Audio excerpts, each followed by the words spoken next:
ACGT Tour Report Power Hour, powered by NothingisOB Golf Podcast.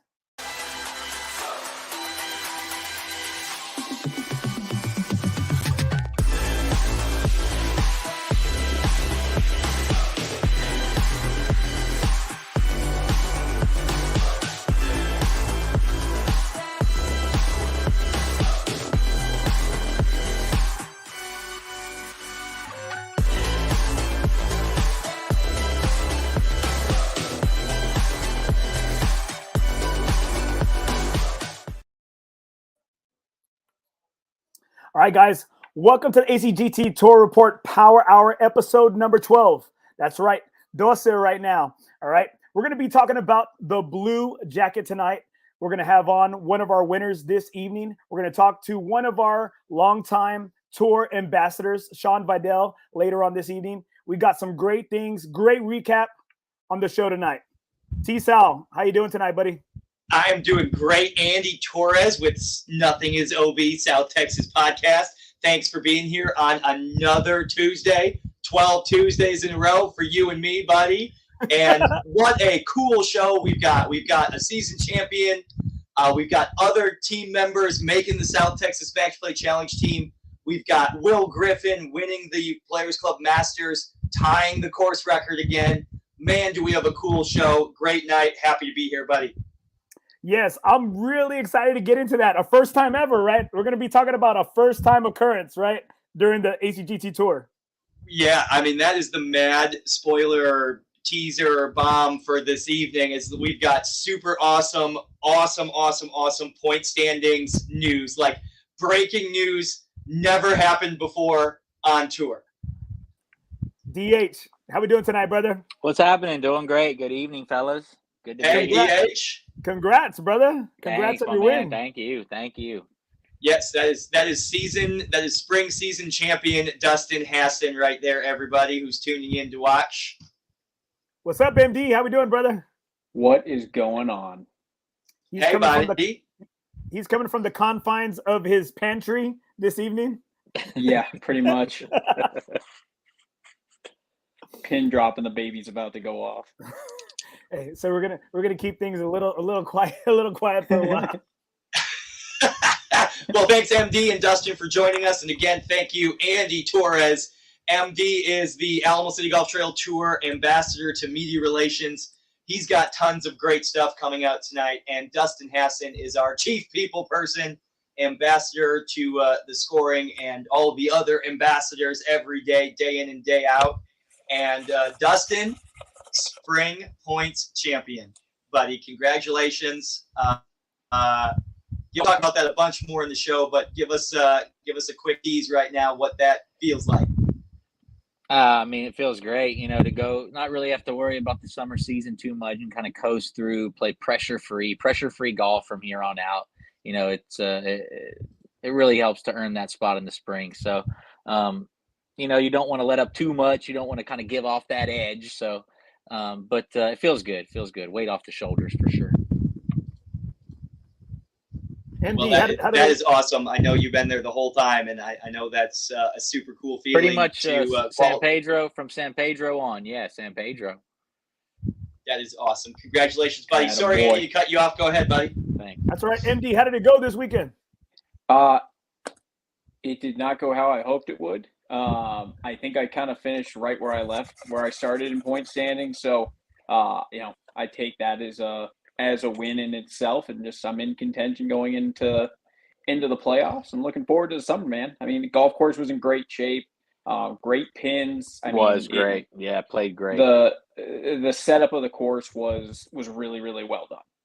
It made for a great round, and I think I think the scores represent that pretty well too. It had some rough scores out there, but we also had a lot of really good scores for our second and third round of tournament golf out there. Scott Williams watching the show. It went third flight amazing.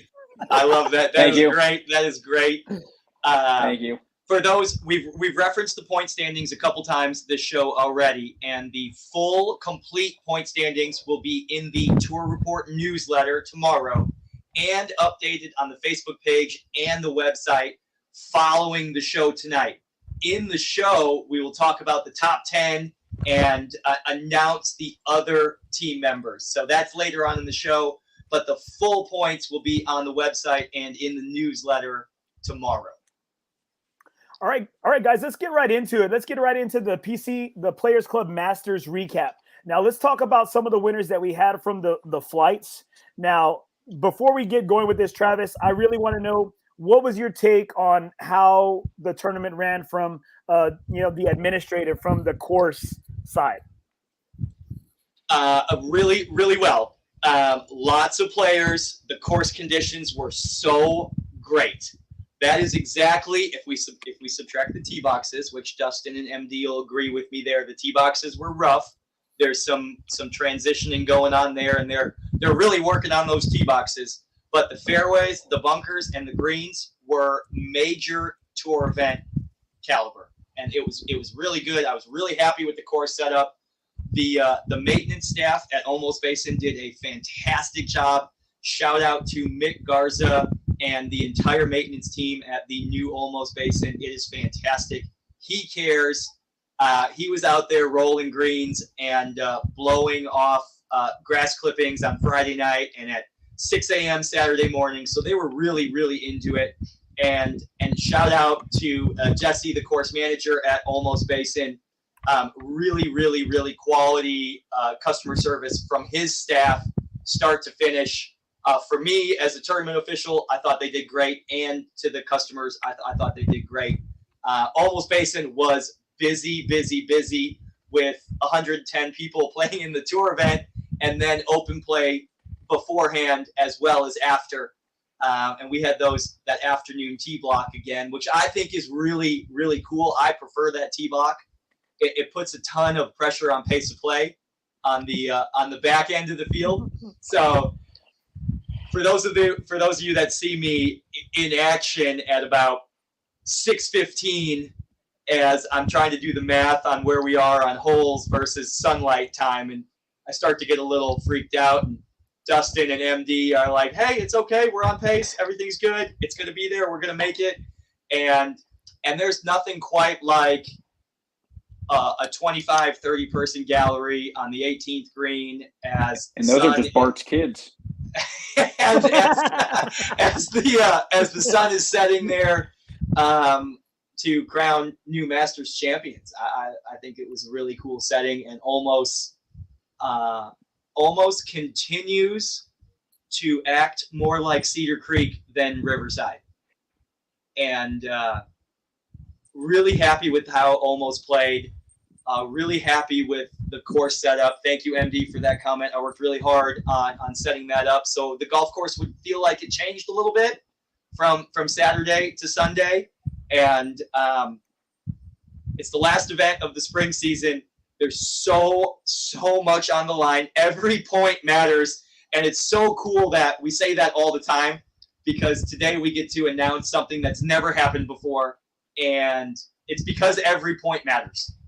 And we're going to be in this awesome scenario that I'm so excited to talk about, but I don't want to spill the beans on it early. Don't do it. All points matter. Okay. All points matter. Every point shot matters. Every lip out that costs you 10 points here and there throughout the regular season really adds up, and it adds up tonight, and I'm super excited about that.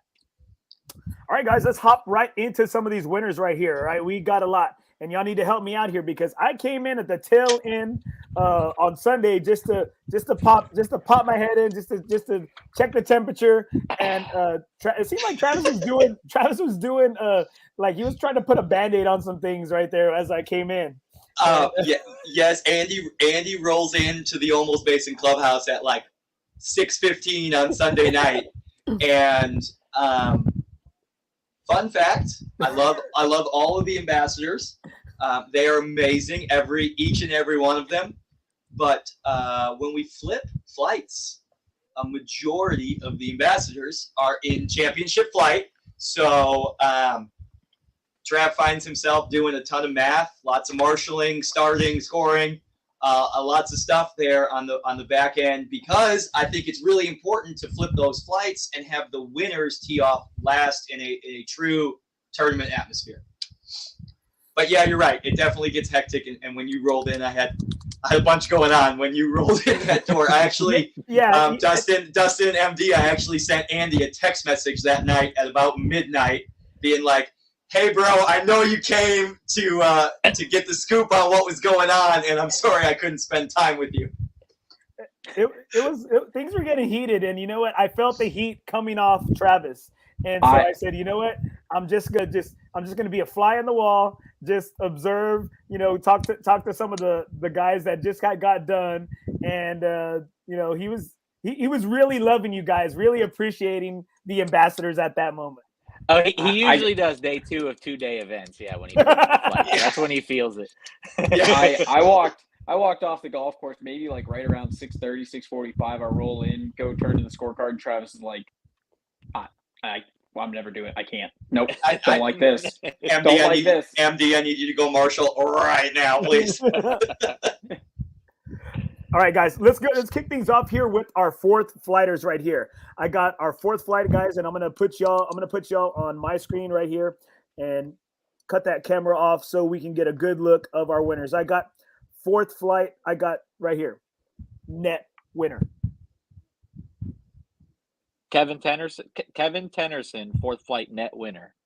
Yes, Kevin Tennyson, and that is the only under par net score. That's correct. In 4th flight. That's correct. That is how hard almost was playing. Kevin Tennyson. Look at that smile. Look at that Masters cookie. 5 shot lead +2 over second place. So great playing, Kevin. Can I ask y'all something? Travis, this really goes out to Travis and DH. Now, is this Kevin's first year playing on the tour? Oh, I don't know that off the top of my head. Yeah, I don't either. The name sounds familiar, and I just don't know if it's from playing in several events this year that I've seen it so much, or if it was actually kind of bleed over from last season. I think it might have been his first or second year because I met him at Almost for the stroke play, and I went out there just to watch some of the guys. And again, I'm not an ambassador, but I feel like I'm an honorary ambassador because I do. I love what I'm doing every Tuesday night, and I love the product that y'all guys are putting out, right? Yeah. And it's an elite event for amateur golfers. It is. It's top notch. And so I'm out there talking. Kevin Tennyson played in 7 events this season, including Monster Day.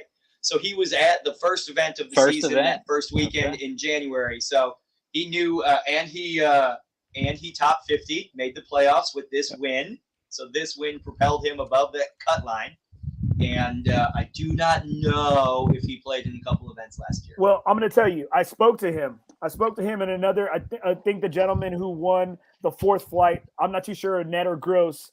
I think his name was Lazador, I think if I'm not mistaken, from Almost a stroke play. And these guys, they're loving the tour. Yeah. These guys are loving the tour, loving the setup and everything. And I mean, you got some happy customers here, as you can see right here. Yeah, look at that smile with that Masters victory cookie. That's right, absolutely.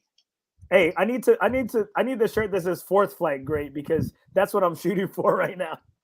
All right, here we go. So we got the net winner. I'm sorry, the gross winner.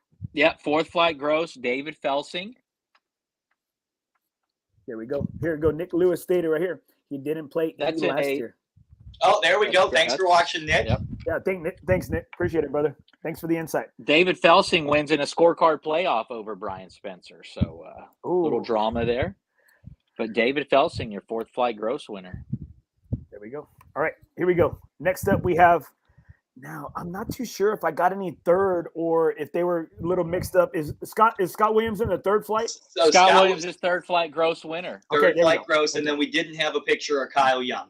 Yeah, but that is Scotty Williams. Yep. Scott is watching the show. Winner. Thanks for watching the show, Big Scott. win, 6-shot lead. I think he had a personal best score on Saturday, 77. I think that was a PB. Scott, if you're listening and watching, you can correct me if I'm wrong, but I believe that was a personal best for Scott Williams. So good playing all weekend for Scott. And that is a big victory cookie earned for him. Right. Scott Williams was way up there in the point standings. He was close. It's interesting to see what that's going to do. And every point matters in the point standings. And Scott Williams, as a Masters flight champion, He is going personal best on tour. Personal best. There you go. Tournament record. Atta boy. Personal best on tour. Thanks, Scott. A great round, Scott. And he is going on the ACGT Tour Travels trip, which kicks off next weekend in Kohler, Wisconsin. So I know he's super excited about that. And that's a great comment. A lot of momentum coming off a Masters win. Was number 11, I think, Casey Graham. Oh, Casey's watching. Hey, Case. And I'm going to tell you too is that I think one of the best guys on tour, like great human being, amazing dude. Yeah, good dude. 100% agreed. Good dude. Hangs out with Jeff Konzemius. Jeff Konzemius brings energy everywhere he goes. He makes me better. And they're there every week. I mean, they are competitors. They love the tour. They're loyal every week. So yeah, I mean, first ones in their flight there, stay to the end every time. I mean, great dudes, great guys. Yep. Congratulations, Scotty Williams. Congratulations, Scott. Congrats, man. Let me see right here. Let me see if I got this. Yeah, you're right. You're right, Travis. What you stated that Young did not have a picture. So I think the next is. That second flight coming up? That is so third flight net. Third flight net was Kyle Young at 140. Right. 4 under par wins third flight net. Only 2 scores under par net in third flight. So between 2/5, so 40% of the field, only 3 scores under par, and those are the bigger handicaps where maybe you'd expect to see an under par net score. So almost Basin showing its teeth again. Scotty Williams, Kyle Young, David Felsing, and Kevin Tennyson taming the beast that is the new almost Basin. And I believe the field actually averaged 2.5 strokes higher than 3 weeks ago when we played there. For these guys to go low like that, they played great golf on a 2-day event. Yeah, and I'll tell you what, it could very easily come down to 2 extra feet faster on those green complexes. I mean, the greens were rolling spectacularly. All right, here we go. Brad Gilbert. Bradley Gilbert, Brad Gilbert. Winner. Second flight net, 3-shot victory over Julian De Hoyos at second. Great showing, Julian at -1. But Bradley Gilbert, -4, coming off a hole-in-one 2 weeks ago at Almus. I believe off number 6 was the number. Yeah, it's correct. Hole-in-one on number 6. Wasn't able to walk away with one this week, but he got a cookie. So I think it's a good exchange. Question I want answered: did he buy anybody a beer? I think that's still owed, Andy. I know. There we go. There's Nick Lewis chiming in the comments right now. But that is a Bradley Gilbert Masters win at 140. That's 4 under par. 3 shots over Julian De Hoyos at 143, and Jeremy Semlinger rounds out the gift cards in second flight on the net side at even par net. Woo. So again, continuing with the theme. Even par required to get paid up there. Pretty consistent. There's Tyler Pascal, our second. Attaboy. Yep, attaboy Tyler. 2-shot victory over Tyler Cook. It was a good day for Tyler's in second flight. Yeah, that's right. Tyler first, Tyler second, taking that sweep there. And in third, Michael Martinez, good showing there to round out your top 3. But Tyler Pascal, great playing. 2-shot victory in second flight gross. Representing left-handers anywhere. That's right. Lefty hits from the wrong side. I always say that. It definitely is. There's something wrong with that. It definitely is. He definitely took it well. Just before we took this picture, I ran in and stuck his gift card in between his 2 fingers like that. I'm glad you said that. Thank you. I'm glad you said that because somebody said something in the comments on Facebook that look at that gift card. Look at him holding that gift card. It's like it's right in the cracks. That's where. He didn't even flinch. He was taking the picture, and I went up there, and went boop, put it in there. He didn't move at all. It was great. It was great. There you go. There you go. Brad Gilbert even stated. Threw everything I had at Tyler, but he was unstoppable. Well, that's a big. They were in the same group. Yeah, right. Grinding it out down the stretch. That's so right. That's a great point. Bradley played with Tyler, so that's one of the reasons why we flip the flights and flip the pairings so that leaders can play with leaders down the stretch. Right. To really enhance that tournament atmosphere coming down the stretch, coming home. Tyler Pascal, Bradley Gilbert taking home the victory cookies in second flight.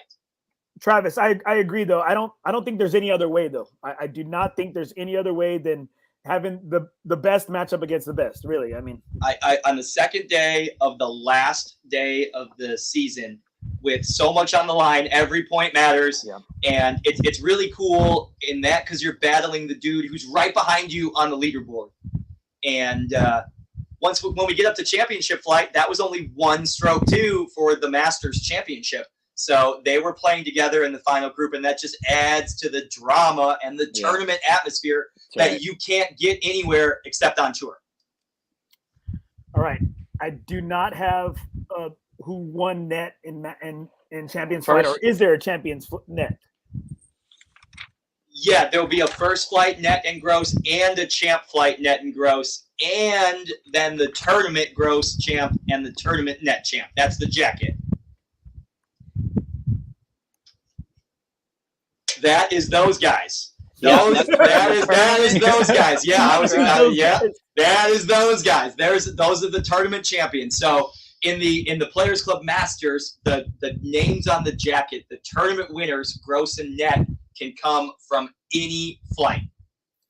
So in this case, Will Griffin, course record holder at Olmos Basin, wins Players Club Masters tournament champion gross at 141 gross. That's 3 under gross, 68.73 he shot.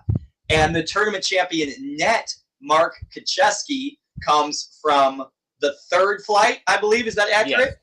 Yes. Comes from the third flight and wins from the net side. So everybody in those two flights bumps up one place because they come out and win the jacket. It's amazing. It's beautiful to see. You know, it's beautiful to see in person because I don't think these pictures do it justice of how blue it was. I'm partially colorblind too, so I almost think it's kind of like the Yankee blue, you know, to where it's so majestic, you know, that it's just reflecting off that light. I don't know. You got two good looking guys here. I mean, what can I say? And they both, and the jacket. So the jacket's a traveling trophy, essentially, right? And the jacket is pretty small. It's a 40 regular jacket.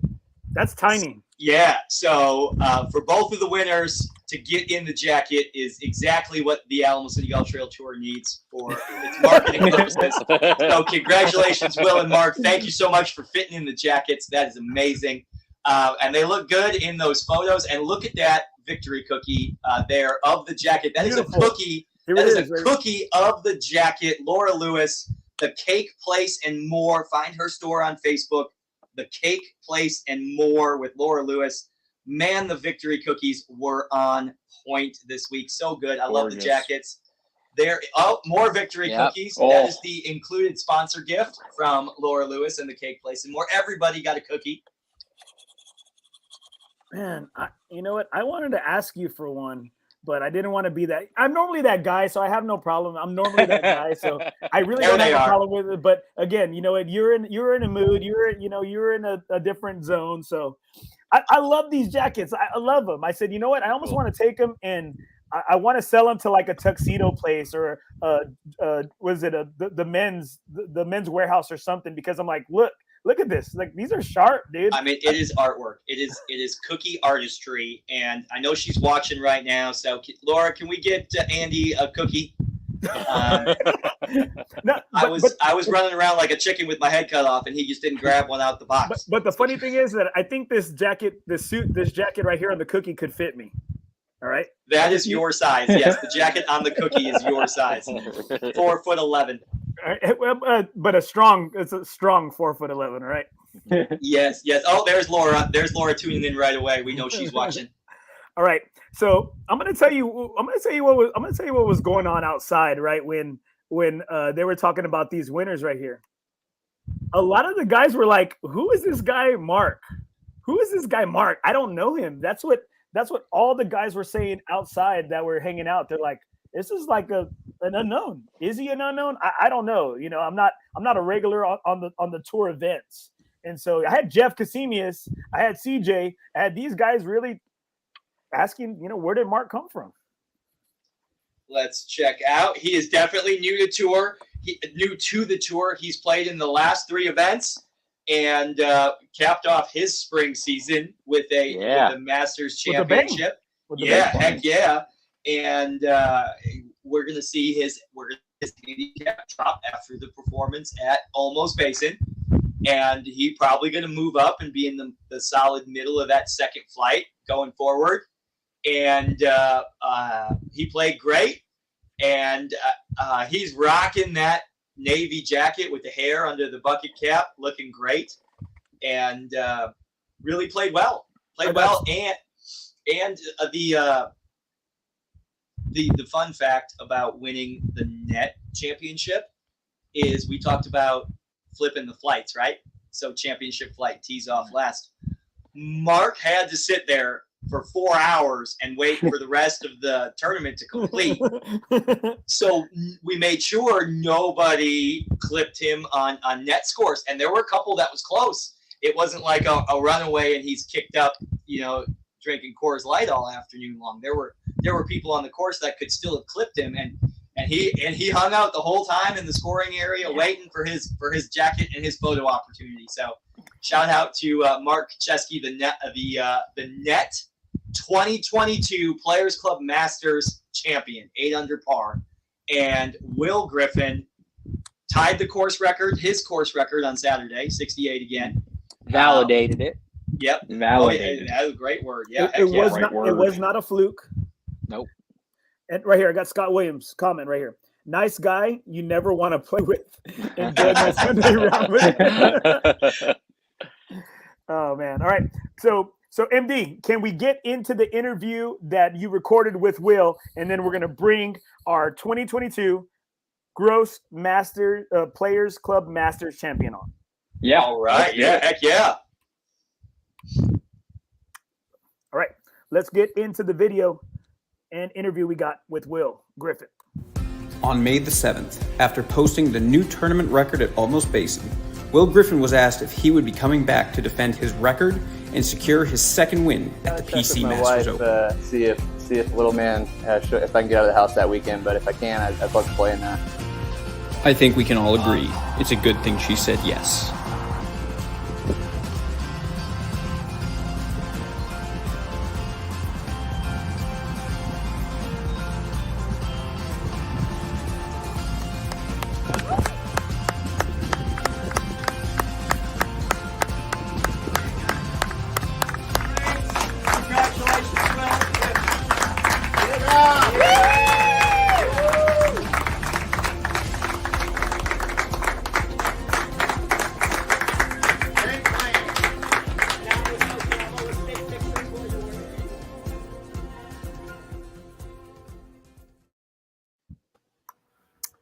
All right, let's bring him on here. Oh, right there, right on cue. We got our 2022 Gross PC Masters champion. Congratulations, Will. How you doing tonight, buddy? Doing great, Andy. Thanks. Thank you all for having me. Thought you'd appreciate the jacket. It's getting to be summertime, so I don't know how much I'm going to be able to wear it, but I figured I definitely would sport it tonight. Well, it fits and it looks great. And congratulations on your win. That's back-to-back wins on the Alamo City Golf Trail Tour in the spring season. Will, talk us through your round on Saturday. Give us the highlights of the 4 under 68, and then take us through the 18th hole on Sunday. What's going through your mind there at the end? Yeah, Saturday was I hit it decent. Didn't hit it as good as I did 2 weeks ago. Missed some greens, but missed them in the right spot, and didn't make a bogey again. So I was happy with that. Didn't make a ton of birdies. Just really didn't get the ball near as close to the hole as I did the 2 weeks prior to that. But the greens were rolling better and a little bit faster and more consistent, and didn't have the ball striking that day. But I capitalized, with a decent score, and 68 was good that day. And then, Sunday was a different animal. You did a great job setting up the course. It was difficult. The pins were in really good spots, but hard.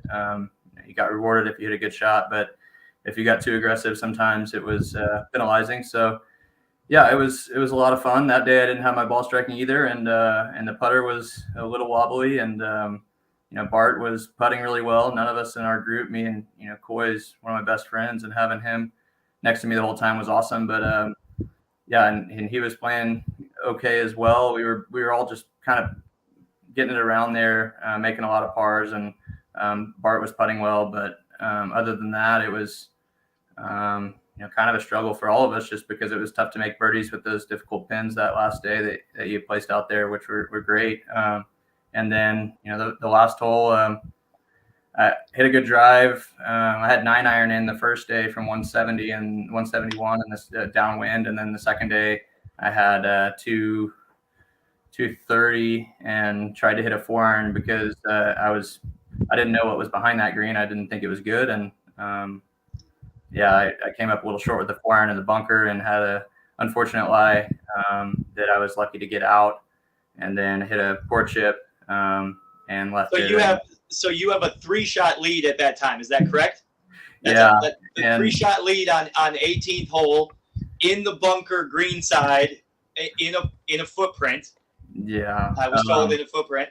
And I was kind of, I tried to, when I was a better player than I am now, back in the day, I did a good job of kind of not worrying about too much what other people were doing or how I was doing in the tournament. But I'll be honest, I never checked the scoreboard this weekend, and I still knew coming into the last hole I had a 3-shot lead, and I knew long seemed like the place to bake a big number, and I figured if I hit in that bunker, worst case scenario, if I don't hit the 4-iron great, then I can still get up and down for birdie and at worst par, and yeah, it definitely made my heart sink a little bit when I saw that ball sitting there in a footprint that I wasn't sure if I was going to be able to get it out, and then with Bart almost chipping it in, it was I was fortunate, but that I never want to end another tournament that way. It's never easy to win. So Bart Wilson makes birdie on the 18th hole, and then that's your first bogey in 3 rounds of golf at Olmos Basin. No, I had made 2 prior that day. Okay. Yeah, I made one on number 4. Just left of the green, hit a poor chip, and then number 12, the par 3, that was playing really hard. Our whole group. That was a big hole on Sunday. Yeah. Everybody bogeyed it in our group, so I didn't feel like I really lost much there. But other than that, yeah, it was. None of us got it that close to the hole and had that many birdie putts inside of 10 feet. We had a lot of 15, 20 to 30 footers all day. So I got one more question about the 18th hole, and then I'll turn it over to Dustin and MD and Andy to ask questions as well. So we know you won. We know you won by 1 shot. Congratulations. And we know there was a 3-shot lead going into the 18th hole. And Bart hits that chip shot. And as it's rolling down the hill, and we know it's going to be close, what's going through your mind right there as his ball's in motion? Yeah, I honestly tried not to watch it too much. In my mind, back in the day, I would tell myself that they're going to make it in that situation. So I told myself he's going to make it. You're going to have to make your putt to win. When it just stayed a couple inches left of the hole, I was relieved knowing now all I got to do is 2-putt from here. And, it was a downhill putt, and I got a little cautious with it and left it an uncomfortable 2.5-3 feet away. Yes. But, I would have much rather had a tap in, but yeah, that was definitely before he hit the chip. I had already mentally processed that he was going to chip it in. That is such a great answer for everybody watching in every flight. That is the best advice from our 2022 Masters champion. Always plan for them to make it. Always plan for them to make it. That's such great. Congratulations, Will. I'll let Dustin and MD and Andy ask questions. Congratulations. Thank you. And the jacket looks great on you. Hey, was that your size or what? I mean, A couple of years ago it was his size. yeah. I was out there walking, and I quit drinking beer on the course, so that was mainly to try to shed a few pounds and get a little more focused. And I feel like you might as well get a little exercise if you're out there playing golf for a while. That's the difference between getting in the jacket and only getting one arm in the jacket. I was gonna say, well, you probably hit the sauna the night before, just in case, right? Just in case you were gonna have to put it on. I was putting a lot of electrolytes in my body, just making sure I didn't sweat it out. And luckily, Sunday we had great weather, so that was fantastic. A day for walking. Well, Will, we spoke yesterday for a little bit, and I know you played you played golf at Texas Tech. You played some years back on the PGA Latin America. You went to Q school several times. Now you've played in all these competitive golf tournaments. I want to know, and you've recently got your amateur status back, because I know you said recently that you hadn't played for several years. And how is being on the tour, the ACGT tour, how does it give you those same feels, or does it give you some of those same feels that you had prior to? Yeah, 100%. I grew up here in San Antonio, and I was fortunate enough to be able to play quite a bit of AJGA, golf growing up, and national level junior events. And I just loved golf.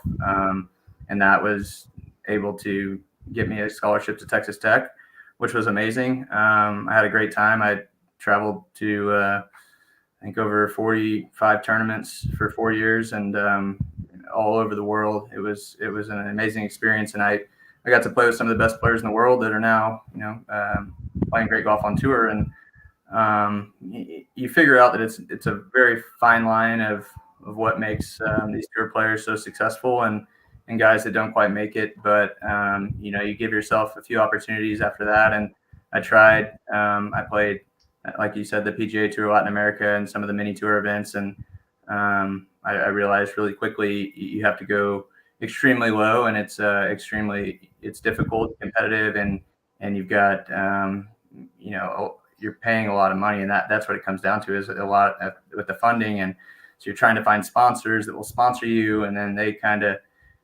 sometimes question if you're going to make it. And it's a very tough process for these kids coming up. And I'm very grateful that I got to the opportunity to try it.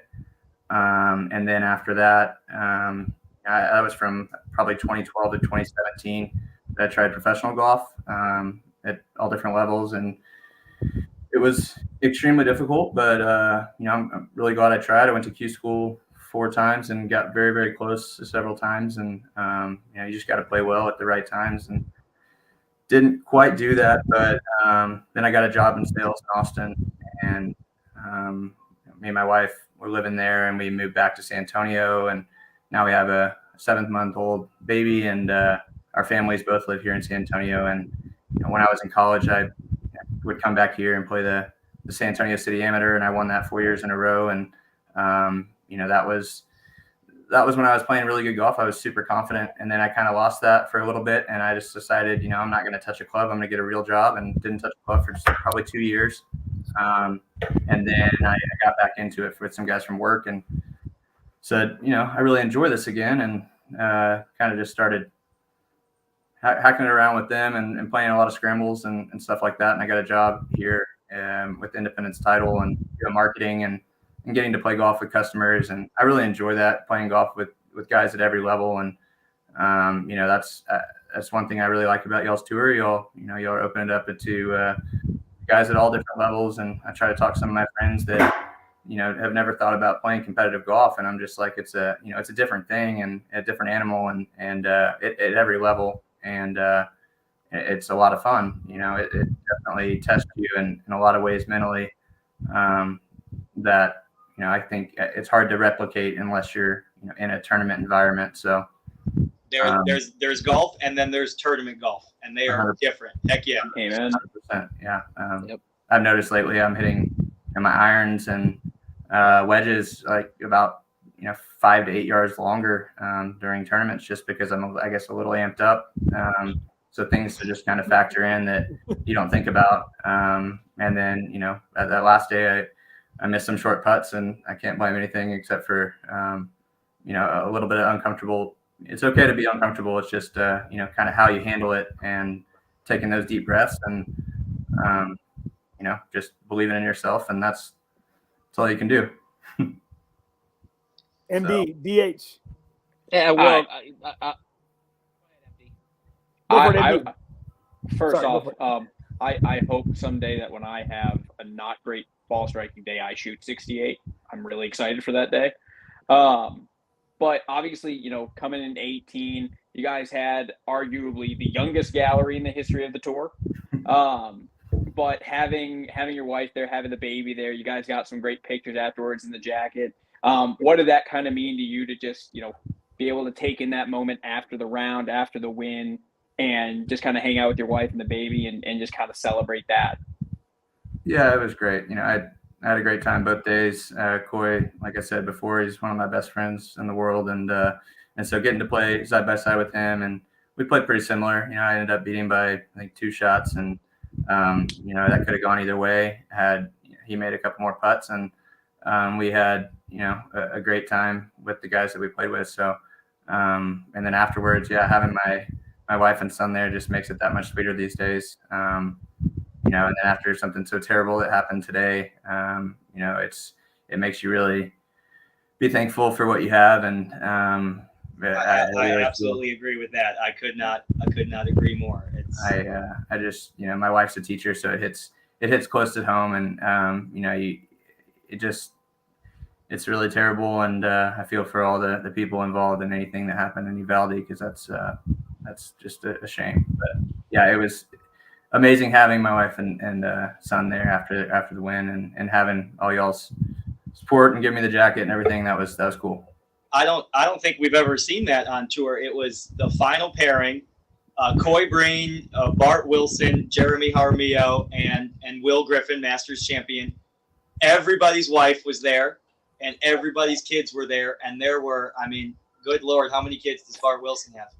Yeah, it's got 3, but yeah, they were all there, and that I think was. He's cool. having one more right now as we speak. There's another one coming out. We're all very we're lucky men to be able to. That was so cool to have the support of the families there on the 18th hole. I thought that was really unique and cool. DH. Yeah, Will, great playing all weekend. Great story too, by the way. I love the background. I love the the perseverance, the drive.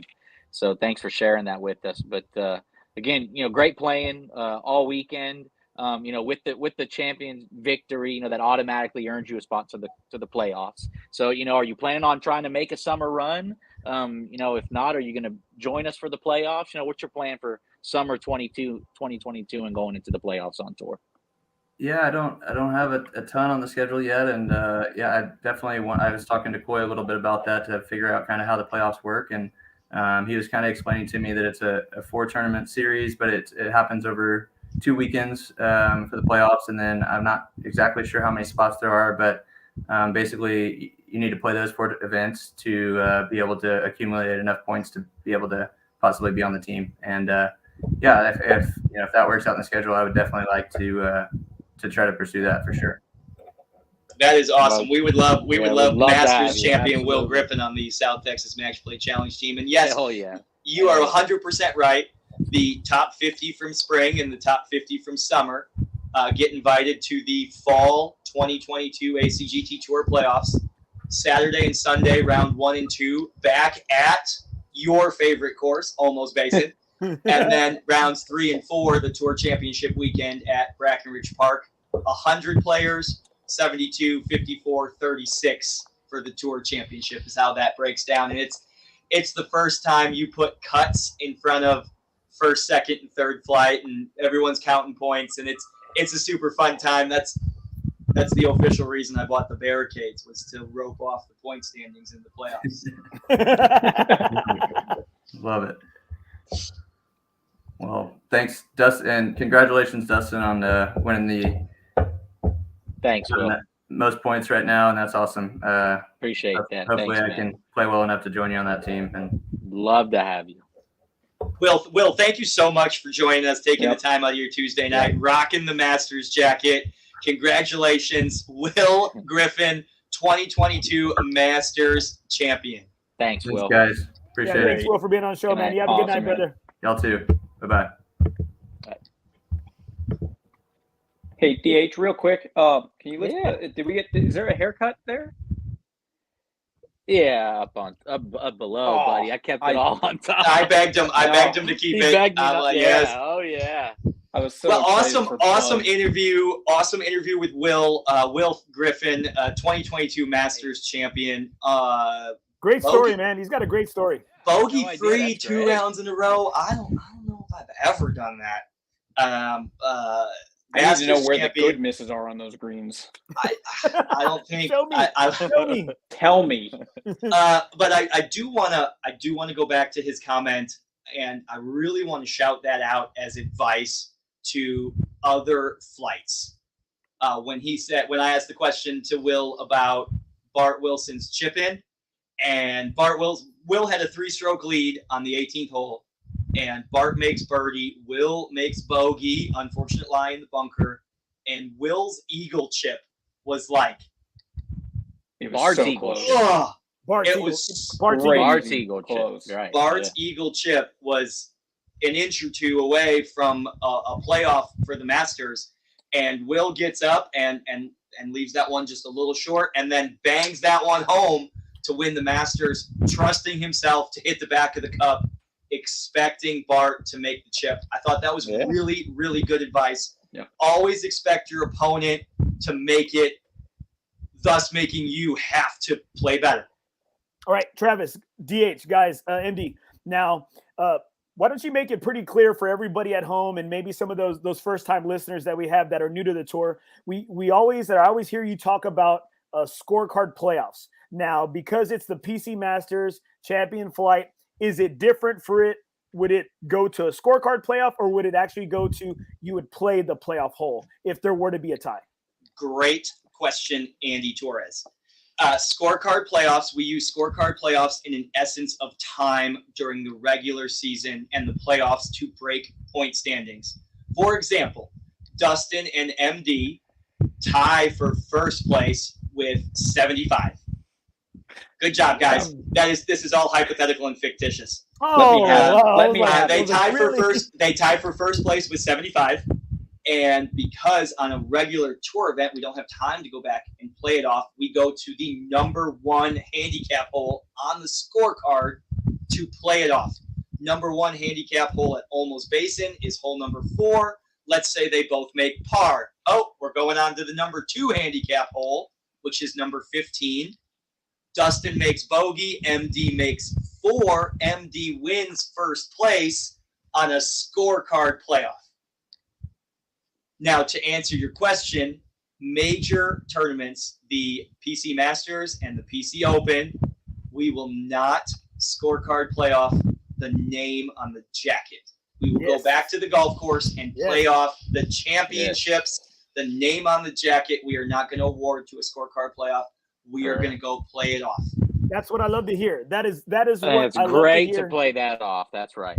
Which has happened before. A couple years ago, Casey Carnes had a 1-hole playoff with Brian Marchiori for the Masters jacket. Casey Carnes birdied hole number 1, wins the scorecard playoff. That win gives him enough points to finish 3rd in the spring season, and you know what that gets? That gets a spot on the team. Yeah, that was a dramatic pause there. I was like, I didn't know if it was a lag or what. Trick question. But yeah, no, I thought that was really good advice, and shout out to Will Griffin, Masters champion. Thank you so much for joining us. I do want to go back to the Masters results. We have 4 names to call out for first flight gross and first flight net, and then championship gross and championship flight net.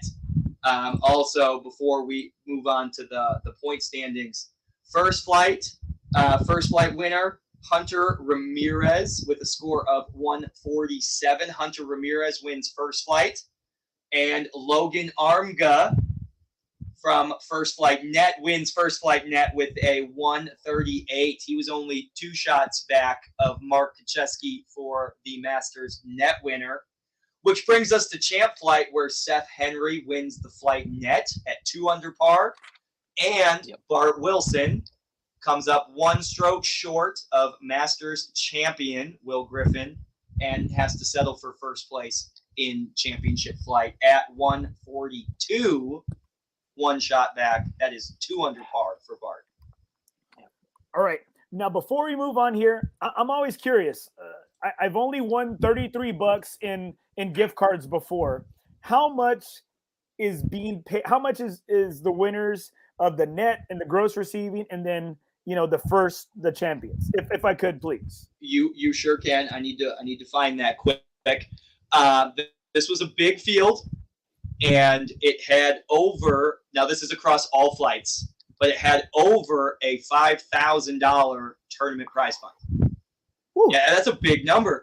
Distributed across the 5 flights and the 2 PC Masters winners. So let me find it quick here. I didn't have any prep time on that. I'm sorry. Sorry, you know me, Travis. I'm a wild card. Yeah, I'm here. I'm here with you. I've got it. It's pulling it up right now. I'm battling the lag. I'm battling. Here we are. Excel is opening up right now. Stand by. All right, we had Windows 98. Yes, Windows 98. Yes, it's the touchscreen one with the tiles that nobody really liked. We had 109 players in 5 flights, with a total prize fund of $5,014, with $400 going to Will Griffin, the PC Masters champion, and $300 going to Mark Kacheski, the net champion, and then $200 going to each flight winner, gross and net, and then it goes down for second and third there. So double $200 for each flight winner, $400 and $300 for the net Masters winner, with a $5,000 prize fund. That's a lot. And for those of you that don't know, Travis has to go over there and have whoever the course manager or somebody running the register, and they have to do each and every one. Oh yeah, checks and balances, baby. I saw you doing that. I'm like, gosh, I was like, really? Like, they don't have these done already? Like, oh my gosh. No. Think about it from a tournament operator perspective. If one person on the to pay list doesn't show up, that changes the breakdown of all of the payouts. Yep. So like Casey Graham. Sorry, Travis, didn't mean to cut you off. Casey Graham. No, that's great. That's absolutely correct. Payouts depend on field size and flight size. It's not about it's about the points. It's about the money. It's not about he forgot the $sign. It's not about the money. It's about the points. Every point matters. Scott Every Williams point right here. matters. $220 for gross. That's a nice gift card right there. It buys a lot of practice rounds. All right, guys, as we continue with our PC Masters recap right here, I want to get right into one of the unheralded ambassadors on the course. I'm going to tell you, it's really my second interaction with this ambassador right here. Now, I had the privilege of meeting Sean for a practice round, and then being there at the South Texas Match Play Challenge there and Wildcat Golf Club. But I've also had Sean get on my ass and tell me we need to speed up play. and Sean's a big guy. He's a big dude. And you know what? Everybody towers over me, but he really towers over me. And he's out there. I don't know if you saw the Facebook post I made on Saturday. He was hold on. What do you mean? There was that one. Oh my goodness, that's the one. Woo. So he is out there marshaling on the back 9. That is hole number 11 on the back 9. And Sean and Laura Lewis are out there ambassadoring away. Ambassador is now a verb. They are ambassadoring away.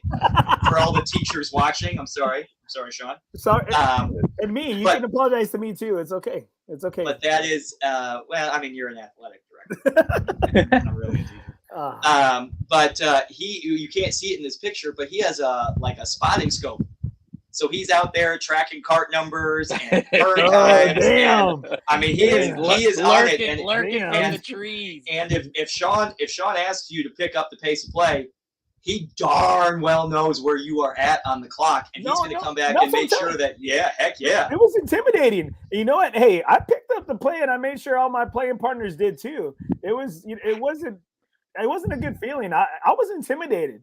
I was intimidated, but we picked up the pace. That's for sure. Well, that is definitely the ultimate goal, is to get you to move a little faster. Let's welcome Sean Vidal to the show. How's it going? Sean Vidal, buddy. Congratulations. Welcome to the show. Welcome. Thanks for having me, guys. I'm just cracking up because, I'm not trying to be intimidating. I'm just trying to get you to get off the course. Yeah, well, we're really trying to ensure that everybody behind you, Andy, gets off the course. Yeah. Oh, damn, that's good. That is good. That's right. Well, that's the truth. Well, Sean, thanks for being on the show. And like Travis mentioned earlier, before we got on, what vintage or what polo are you wearing here? What are you rocking right here for those people? Oh, yeah, this is the baby blue 2015 first match play. I got the pants on too. You probably can't see them though. They are amazing pants. I mean, they are also blue. They are the blue of that collar. Can Sean get his? Oh my goodness! Oh, good Lord! Hey, let's keep it PG-13, guys. Let's keep it PG-13. I would like to apologize on behalf of that outfit because it was definitely. But you wear it all the time, and it's great. It works. Call me Papa Smurf in it. I love it. Yeah, that was definitely the year of the Smurfs. So ambassadoring, Sean, Laura Lewis is the cake place and more, and so much more you guys bring to the tour week in and week out. We appreciate your ambassadorship so much. Talk to us about marshaling and why you do it, and why you feel it's important to really work and educate those higher flights on the back end of the tour events. Well, one reason I did it or do it is because you asked me to. So that was the first step. Hey, Sean, I need you to do this. But no, seriously, I mean, I like everybody here, I love the game of golf. And, you can't – one day you might not be able to compete the way you want to compete. And you got to kind of think of some other things that you might want to do one day. And I do love being on the golf course. And so helping the golfers out, finding their golf balls, letting them know some of the basic rules out there, where to drop it and line of sight and such, and just kind of encouraging them. I remember playing in lots of USGA events where you get in those situations where somebody's helping you. And the last thing they say is play hard, so it's always play hard, do the best you can. But yeah, getting the guys to speed up a little bit sometimes can be a uncomfortable situation. Marshalling is a tough gig.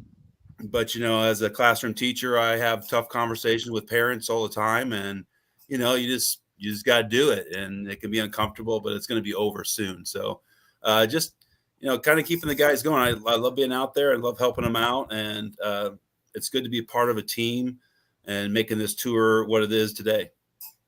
You're definitely one of those guys, one of the ambassadors that has really grown this ACGT Tour series.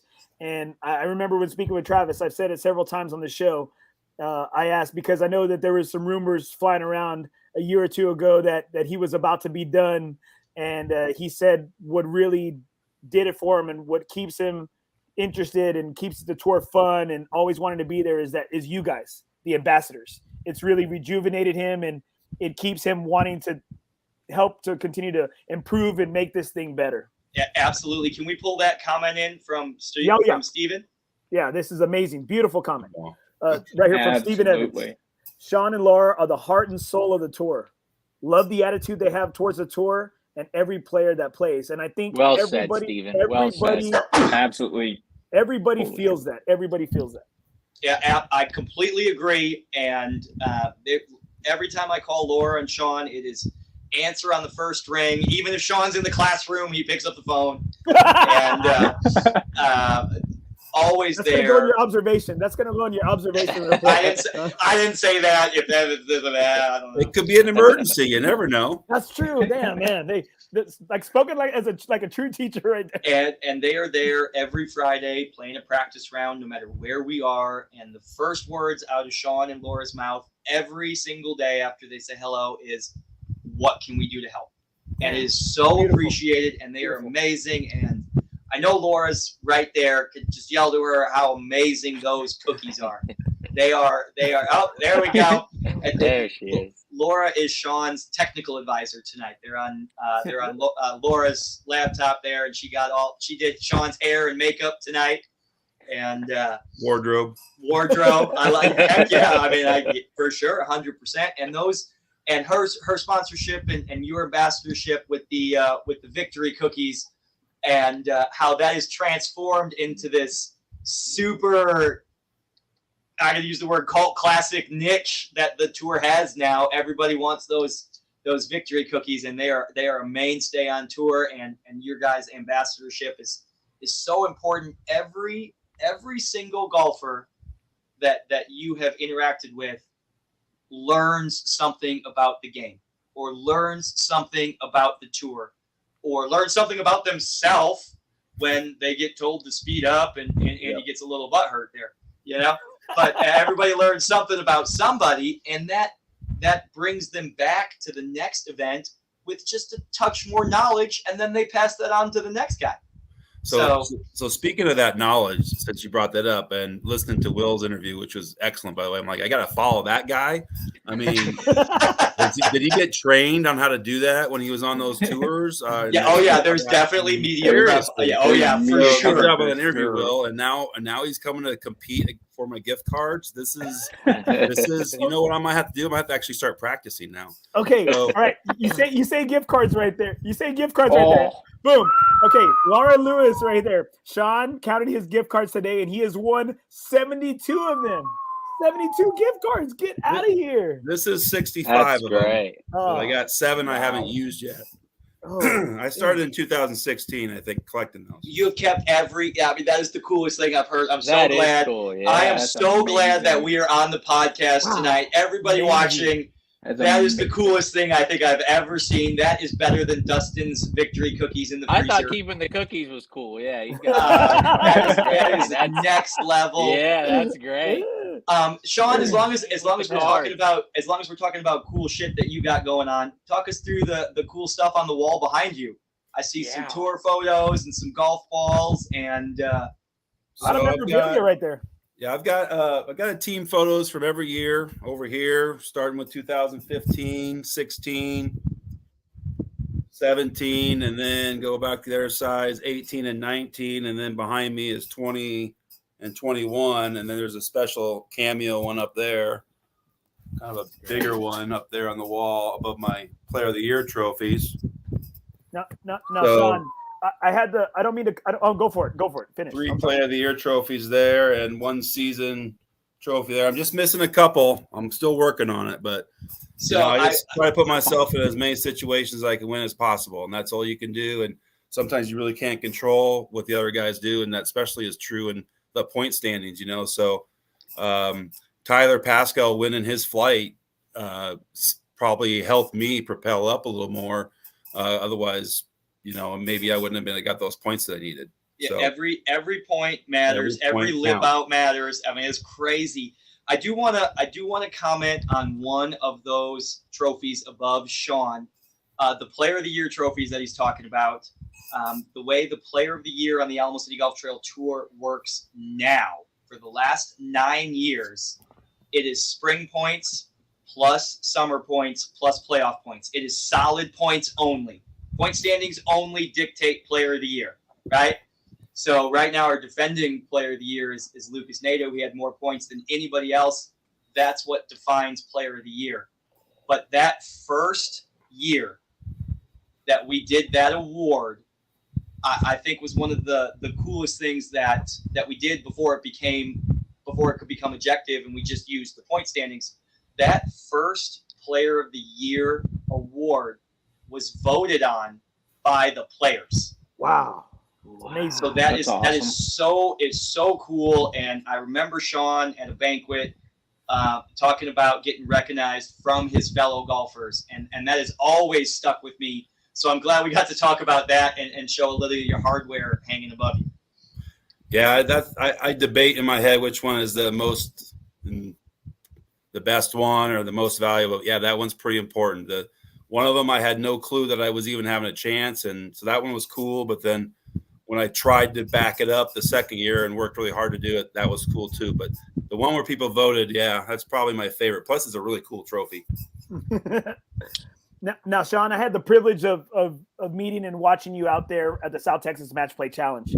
And one thing I really liked about watching you play is that, man, you're an observer. I mean, you're really like, I love it. I love the grit you have, and like, man, you're a bulldog out there. You take this stuff serious, and it's awesome to watch you.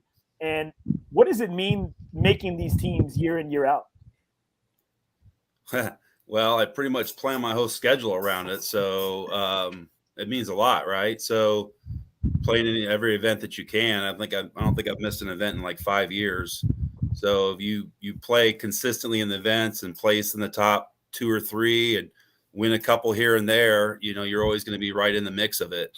And so I've done it a couple different ways, but being on those teams and making those bonds with other players, and not just championship players, but first flight players, the second flight, third flight, Andy, and you meet a lot of different guys, and you never know who you're going to really click with. So it's fun to play with those guys and to meet them. And most of my buddies that don't play on the tour, they're trying to break 92. So it's fun to be around those guys just as much as championship. Sometimes funner to be around those guys than the championship guys. So, but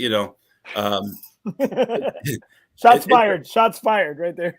Shout out to Championship Flight. There was a bunch of people that stayed around this weekend at the Masters on the final day, and that is rare for Championship Flight. So congratulations for that. Sean, how much time you got? Can you hang out with us for a while?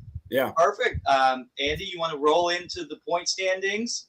Let's get right into them. And hey, big announcement. Unveiling. Okay, yeah. Don't put up the graphic yet.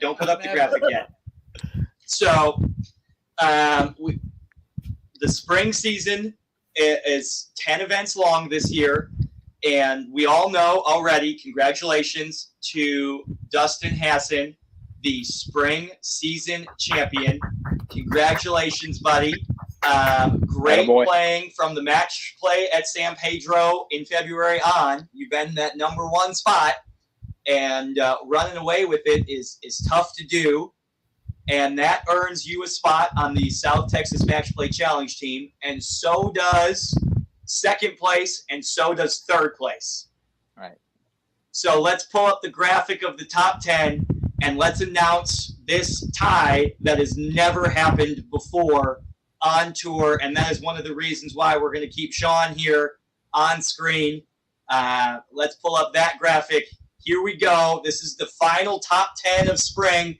And if you see that 3-way tie, we have a 3-way tie at second place at 1,030 points between Willie Nichols, Sean Vidal, and Scott Williams. Now, I know Willie Nichols and Scott Williams are watching.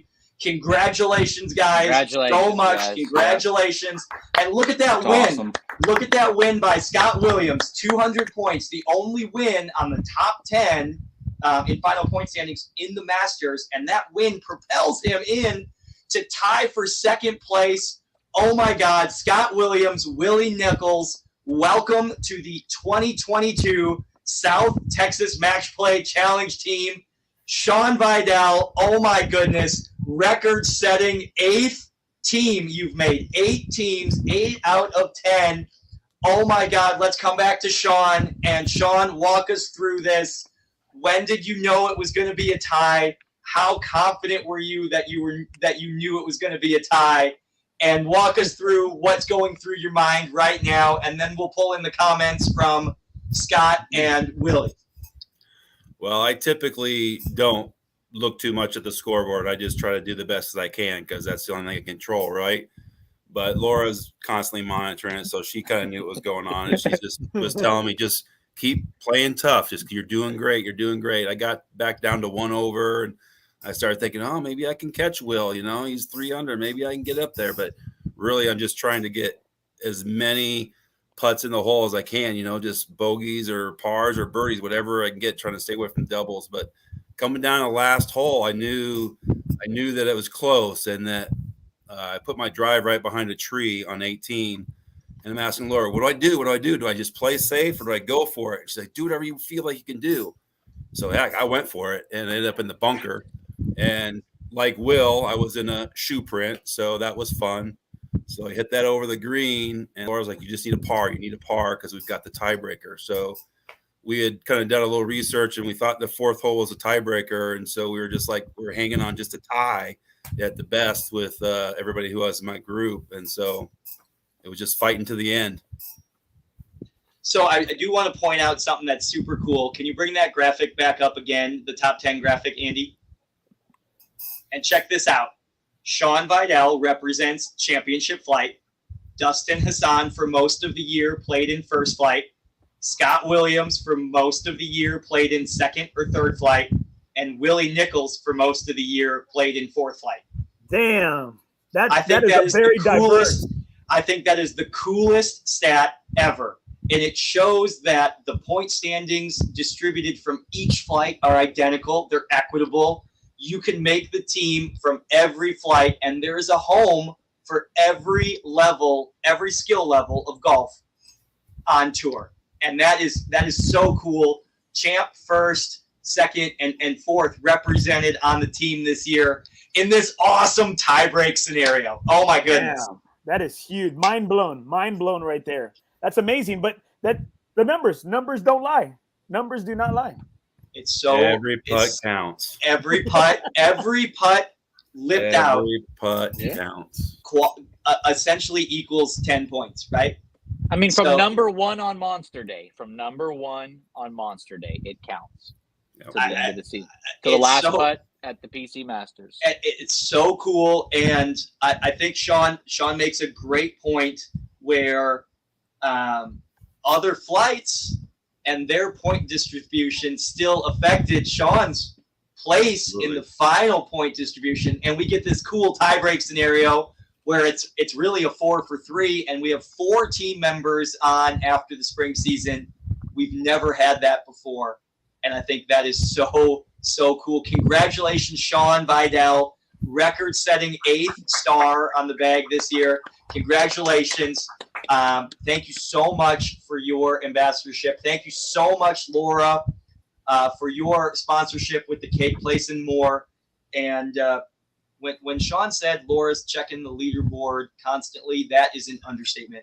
She is in it to win it more than anybody else on that property that day. She lives in it. She lives oh my on that God. leaderboard. Oh my goodness. She makes me better day in and day out, because if she's there, I better have my shit together, because she definitely has it together. So right here, Ruben Cadaveo, the director of marketing for the Alamo City Golf Trail, right here. Laura and Sean rock. Yep. And you know what, Travis? Thank you to, first of all the ambassadors, obviously, and Casey and Dustin. They do a lot for the tour, and Micah doing the starting, and all the marshals that chip in, Steve and Sando. But really you, Travis, because 9 years ago, we didn't have a tournament every weekend, and every other weekend we could go play it and keep competing and have a chance to do this thing. And like everybody says, everybody can compete. And that's the coolest thing about it, is it's not just exclusive, and everybody has a chance to win every week. And unless I get in there, I'm going to get one of those gift cards. So, but that's 100% right. Every time you sign up for a tour event, you have a chance to win, regardless of what flight you're in. If you're in champ flight with Sean, or if you're in fourth flight with Willie, you have a shot to win. Every week that you sign up, you're playing against light competition in your flight, with tournament scores only in the handicap database, and every point matters. We had 2,000 tournament rounds played this spring season. 300 and what was the stat? 87. 387. 387 unique golfers played in the spring season, and to come out tied for second in the final point standings. Sean grinding it out to the very end. The back nine of the last day. Laura is encouraging you down the stretch, and we get this massive 4 for 3 tie. What veteran leadership advice can you give to team rookies Willie Nichols and Scott Williams? I'm going to ask you that same question, Dustin, in a second. Well, obviously keep your game sharp overall, but when you're playing match play, you have to putt. You have to make putts. You have to be able to get up and down from anywhere. So work on your short game, chipping in, putting, 10-footers. And, like Will Griffin said, and I live the same thing Laura and I have talked about, we never assume a guy is going to miss a putt. We never assume that, because once you do that, you let your guard down, and then that's when you get beat. And, that happens too if you do that. But work on your 10-footers, keep your game sharp overall, chip and putt, and you'll be ready. Dustin Hassan, spring season champion, Sean Vidal's teammate on the 2022 Match Play Championship challenge team, Match Play Challenge team. Dustin, how many teams is this? This is number 6. This is team number 6. 6 stars, veteran leadership from our current spring season champion. What's your advice? My advice is, you want to be competitive, but take it in, take it all in. I mean, it's such a great time. I think you do a great job with your pod system. So participation in the pod system and the those particular rounds, I think, is crucial. But just really kind of take it all in and enjoy it. I think that camaraderie is what really separates us from Haga. And at the end of the day, when we're in that, that Saturday match, it really helps us in that team play.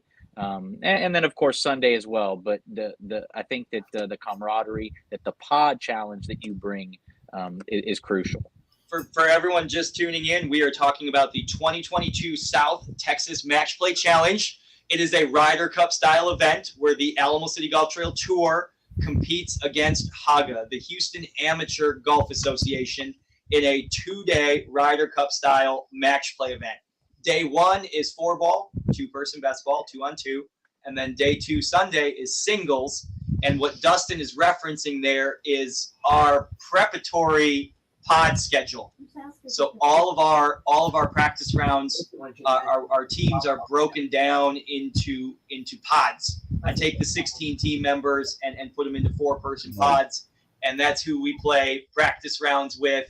That's who we compete against in simulated tournaments. And I typically try to pair rookies with veterans, low handicaps with high handicaps, so there's some camaraderie and some team, some knowledge there that the veterans can instill on the rookies. And that's what Dustin was referencing there, and that is great advice. Pay attention in the practice rounds, grind it out, listen to the tour veterans. Dustin and Sean, congratulations so much. Scott, thank you. Williams, great job, Sean, and Willie Nichols, congratulations. Scotty Williams, I know they are both watching right now. Congratulations so much. Welcome to the team. Great job, guys. I couldn't be as the captain of that team, I couldn't be more excited. We've got a 1 handicap in Sean. We got a 4 handicap in Dustin. We've got a 10 handicap in Sean, and we've got a mid to mid high 15 to 16 in Willie. I don't know that off the top of my head, so somebody fact check me there. But it's a great spread in a handicapped match play event.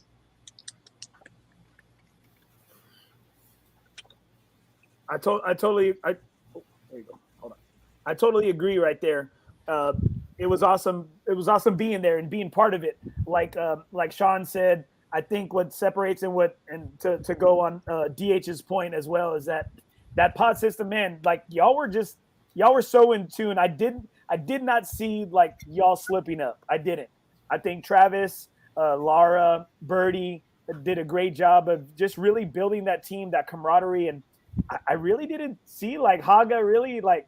I know it got close there, but I just felt so confident that I think y'all were just so in tune and so together. And man, y'all like with your partners and everything. It just I didn't think they stood a chance, And like DH said, I just don't think that that Haga has that camaraderie that Travis is able to build.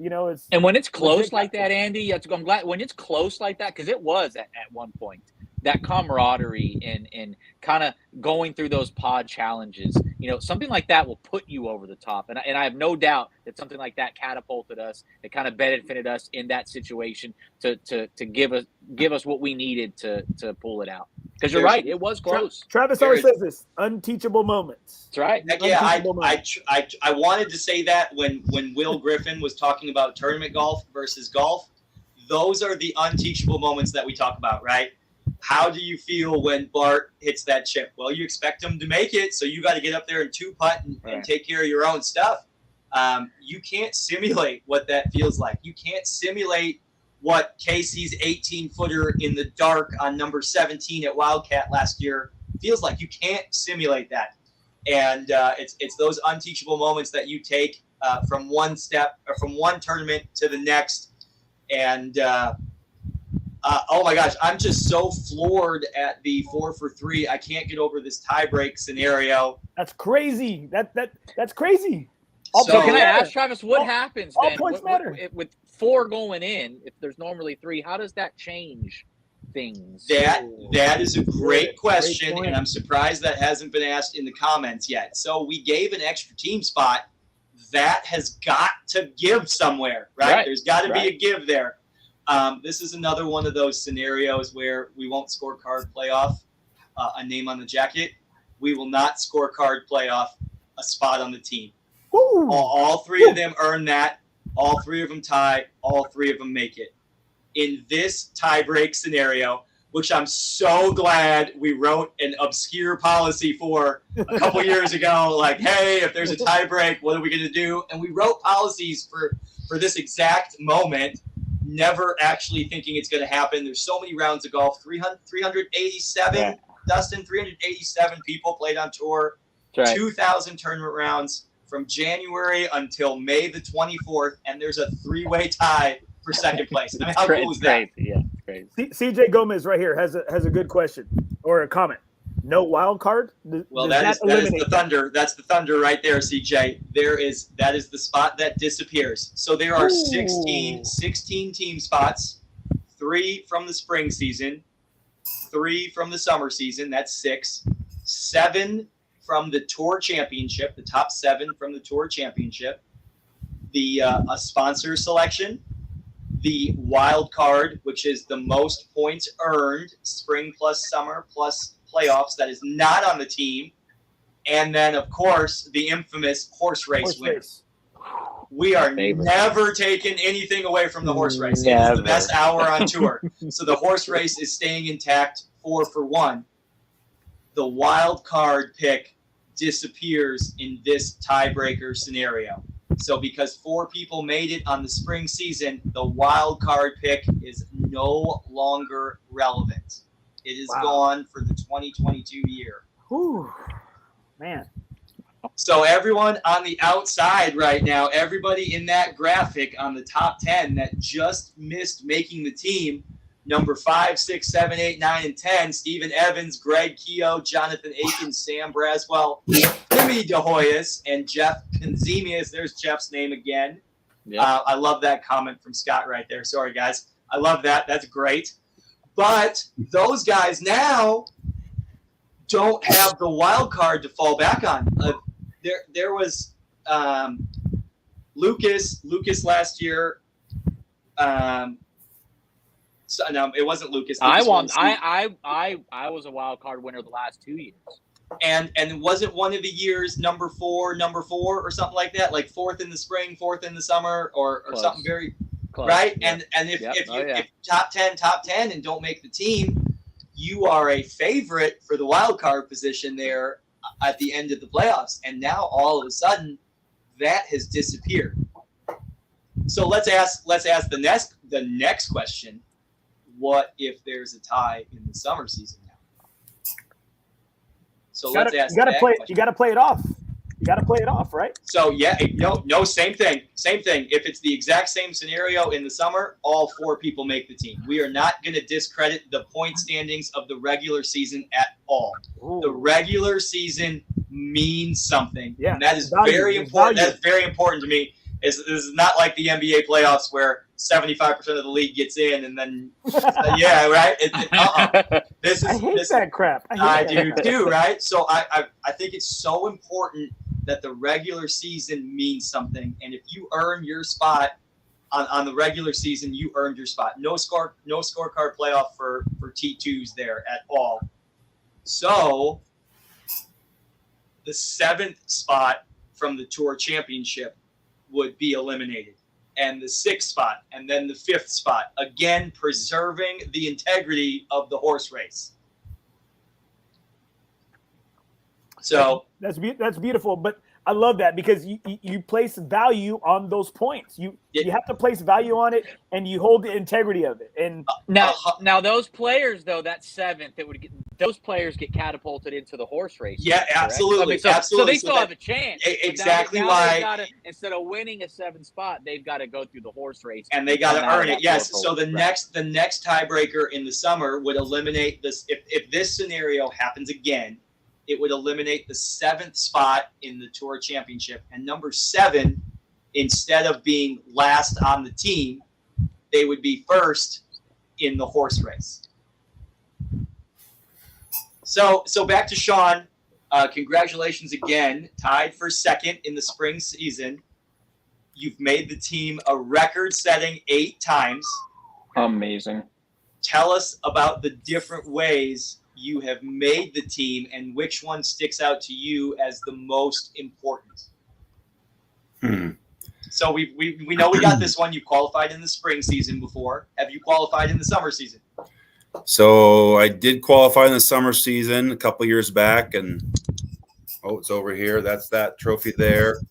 I think I got 3rd one time, and then a couple times in the playoffs and a couple times on Friday night skin play.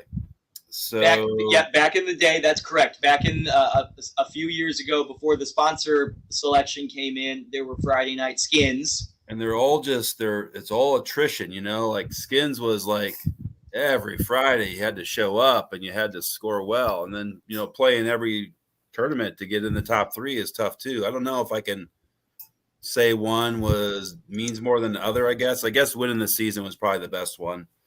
Taking, like Dustin, winning this year, it feels pretty good to win a season. Yeah, that's awesome. Dustin, same question to you. 6 stars on your bag this year. You have been the wild card the last 2 years. Been the wild card a couple times. I've made it through in the playoffs. This is my 2nd time making it in the spring season. The first time was 2018, and I placed 3rd in the spring season with Michael Freeman Jr. and Casey Carnes. But this one is a little bit better. If you could plot it out, you'd say you get a top 3 in the spring. You can kind of that lets off all the pressure in the summer and the playoffs. But to win the spring, that to me, I think that's been my most probably memorable win.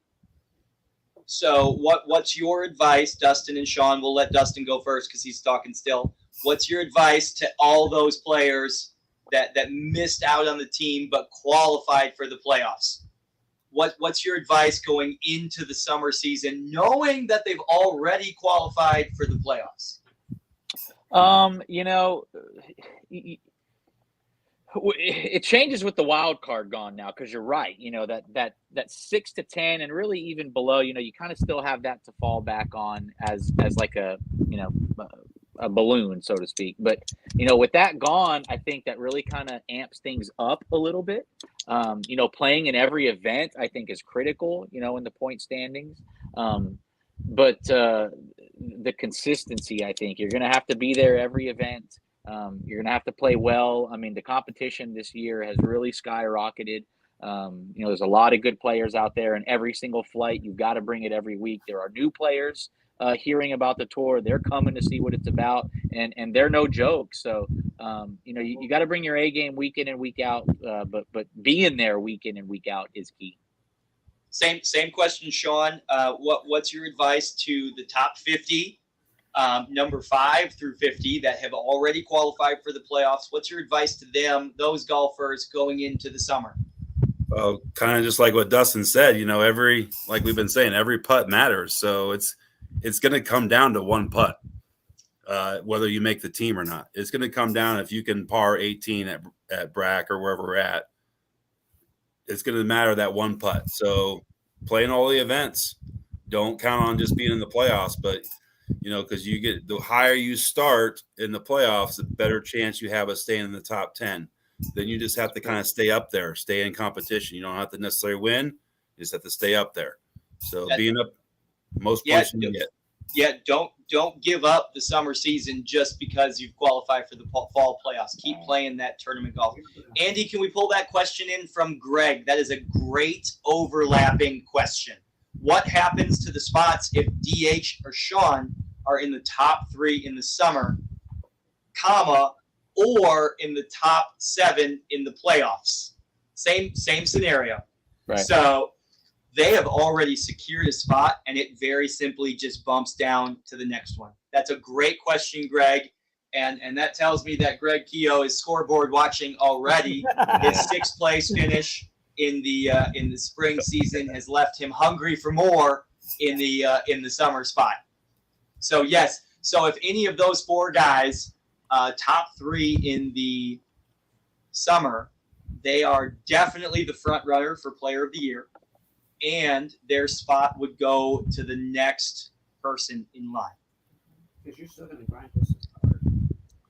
All right, guys. Do we got anything else for Sean, guys, so we can let him off tonight? No, we'll let you off the hook, Sean. Yeah, great job, joining Sean. us. Great playing. Thank you. Congrats, Thanks, brother. guys. This is all awesome. Keep it up. Have a good night, brother. Fun. Have on your trip. Right. Thank you so much. We're going to talk about that in just a second. That's awesome. Congratulations, Dustin Hassan, spring season champion, Willie Nichols, Scott Williams, and our very own ambassador, Sean Vidal. Congratulations on making the 2022 South Texas Match Play Challenge team. What a cool freaking weekend at Olmos Basin. Man, to see that wall behind Sean and to see how important that stuff is, and to know that Laura was in the room, and I don't think I was joking. I think Laura did Sean's hair and makeup and wardrobe, and to know that He looked beautiful. Beautiful. And he's got pictures on the wall from 10 years ago. That's great. And You felt the love. He loves this shit. Yeah. You felt the love through the screen. You did. You felt it. And this is why I love being on this show and doing this. You felt it. I'm floored. I really am. And it's so cool. And every golf pro becomes a golf pro because they think they can play, and then every golf pro realizes they can't. And you get into golf operations to impact your golf community, and to see the tour, a tour wall like that behind Sean Vidal, and to know that Sean Vidal's excited to volunteer his time to educate other golfers that are playing on tour, and it's this sense of community that we're impacting golf on this huge level in South Texas, and really providing the tour, really providing access to tournament level golf for every handicap level, and to see how much it means, it's beautiful. Blown away. I just blown away. It's just so emotional. It's beautiful, man. It's beautiful. It's great. Damn, that was awesome. And you know what? I love to see that four guys from different flights made the team. That's just a proven fact that anybody can qualify, anybody can play. And going back to that point, all points matter. And you know what? Everybody has a damn chance. And I think as an amateur golfer, trying to compete, and even being in the 4th flight, you just want a chance. And I'll tell you what, fourth flight is just as competitive as Bart Wilson and Will Griffin going down the 18th hole. Fourth flight cares the exact same much and the exact same amount. I'm sorry, I'm all flustered. But it's so cool, and to have 4 different flights represented in a tiebreaker. I'm blown away, and it's so cool. Thank you to all the ambassadors. Congratulations again to Dustin, Willie, Sean, and Scott. Thank you so much for all the ambassadors. Thank you to all the golfers who come week in and week out. The tour doesn't work with the amateur golf without the amateur golfer in San Antonio, and they are something special. They really are.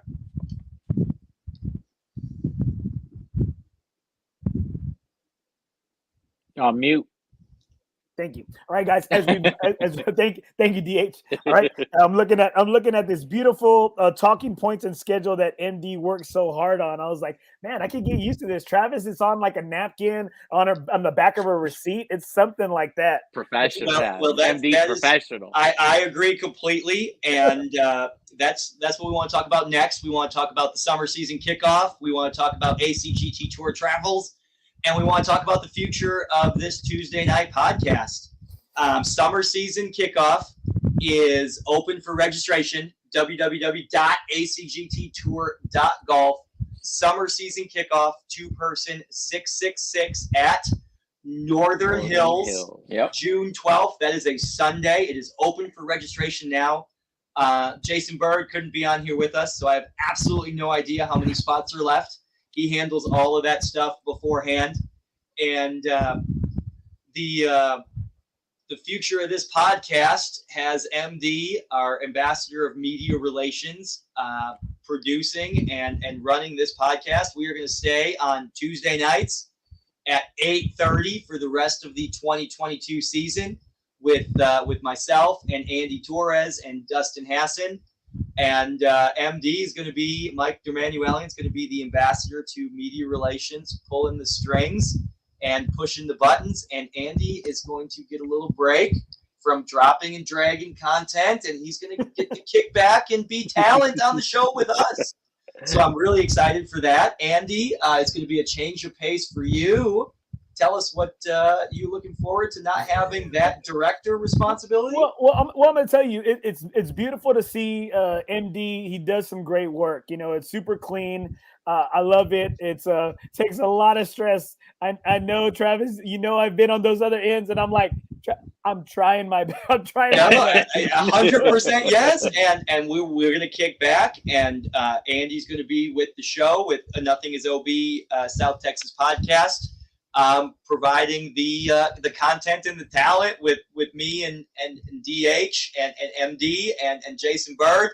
But MD is going to be the ambassador of media relations. He'll be the guy week in and week out giving player interviews at the tour events and taking pictures in Victory Lane and passing out victory cookies. MD, tell us what's on your mind, what's the future of the show, and what you looking forward to.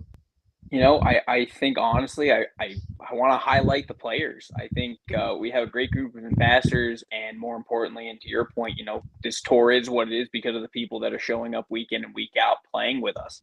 I want to be able to highlight those players, talk to them, better understand why it is they come out on tour, what gets them excited about being out here. Highlight and call out a lot of the good work being done, you know, around the golf courses that we get to go play. You know, we're going to be able to put some drones up in the air and get some new footage and some new lines of sight. We're going to get to go out and, you know, do some rules videos. We're going to do some little, you know, 3-hole competition stuff that we'll record. We're going to get to go do a lot of fun stuff out there, ultimately to get as many people and as many golfers that we see so regularly engaged and seeing the fun that we can have, not just during the tournament weekends, but those off weekends as well. So more pictures, more interviews, more interaction with the amateur tour golfer. That's what we want to bring you on the podcast, is we want to bring you closer to the actual golf that the amateur golfers on tour are playing. because where else can Will Griffin win the Masters and come on the tour report and talk about it with you guys? Great video with Will, by the way. I love the voiceover about the misses in the beginning. I thought that was really, really clever. I love the editing, and I'm super excited for you to produce this podcast going forward. And the drone is super cool, and it's just really, really next level stuff. And that's what the tour has come to now, is how can we continue to improve the product that we're bringing to the tour golfer week in and week out. And NothingisOB South Texas podcast really gave us the opportunity to do that on Tuesday nights. And we are not breaking away from Andy Torres. Andy's going to be here with us without any responsibility, which is so cool. I'm looking forward to kicking back with you. I'm looking forward to continuing with Dustin and Bird. I'm looking forward to some more cameo appearances by the head ambassador, Casey, the Viking Graham. I'm looking forward to him being on the podcast a little bit more in the summer. And I'm looking forward to the production value that MD is going to bring to the podcast.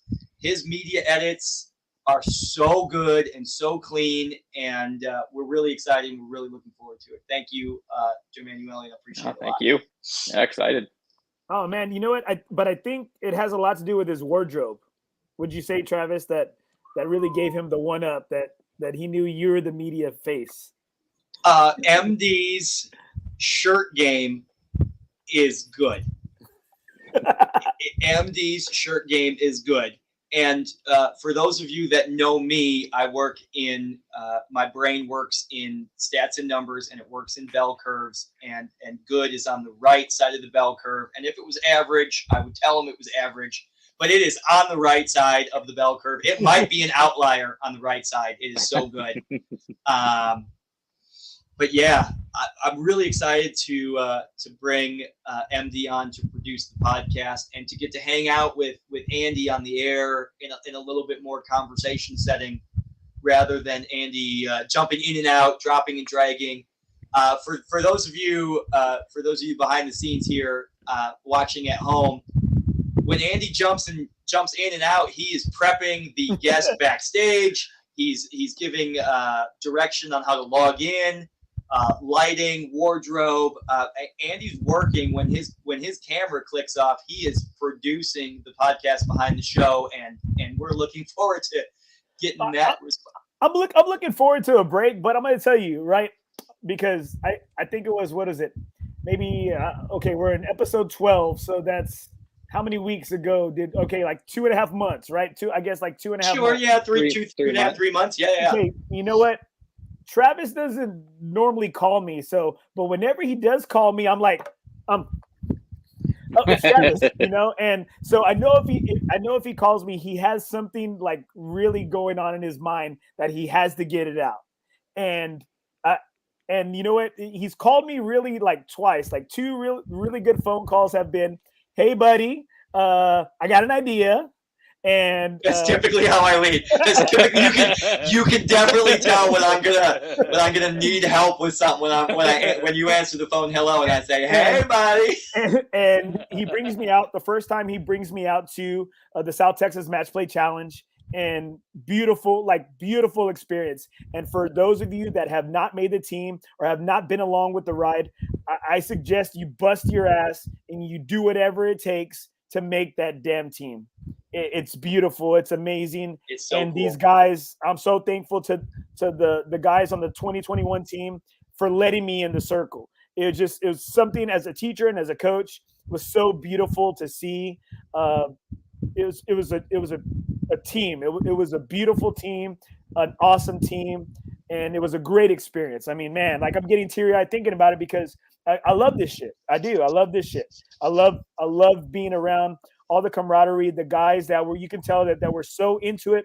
And every guy on that team, all the way from the top to assistant captain Birdie wanted to play so bad, and you know what? And he was ready, right? And then to assistant captain Laura Lewis, everybody had a stake in the team, and that was something beautiful to see, that nobody was just up there just for like shits and giggles. They were there like for a purpose. to do a job. 100% engaged the whole time. And you know what? It was so freaking awesome to see, and to see that team accomplish their goal, right? On the team's home soil, which was even more beautiful. And it's been tough doing this. It has been tough, Travis. Hey, we need to get this in. Hey, we need to get this in. And I'm over here like, all right, man, I'm trying to fit you in between my lunch, my 15-minute break, coaching several teams, being an athletic director, loving my family man. Yeah, heck yeah. Managing a second job. And you know what, guys? But man, it's been everything is always about the golf, but it's been more than the golf. It's just been about these guys. MD, like you stated, that's beautiful, dude. You want to make it more about the players, and I love that. And I love the work that you're doing, and we're getting really good insight to what works in these guys' minds, and it's been awesome. I'm ready for a break. I'm ready to get my Tuesday nights back. But you know what? I've really loved what we've built.